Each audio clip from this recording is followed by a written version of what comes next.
বলছি মা, আজকে আমি কি রান্না করবো? তুমি তোমার যা ইচ্ছা তা রান্না করো, যা। তাইলে বৌমা তুমি আজকে ডাল, আলু ভাজা, ফুলকপির তরকারি, আর তুমি টমেটো আর আর টমেটোর চাটনি। এটাও বহুত দিন থেকে টমেটোর চাটনি খাই না। এত কিছু?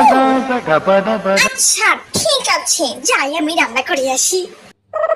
মা, আমার রান্না করা শেষ, খাওয়ান দিয়া দে। হ্যাঁ মা, আমার সব রান্না শেষ। চলো, আমার ভাতটা বাইরে এনে দিলাও। হ্যাঁ, ভাত? ভাত ছাড়া আমি খাইমু কিভাবে? ভাত কোথায় মা? ভাত তো আমি রান্না করলামই না। মা, আপনি তো আমাকে ভাত রান্না করতে বলেনই নি। তুমি ভাত রান্না করছো না? হায় রে খোকা, হায়।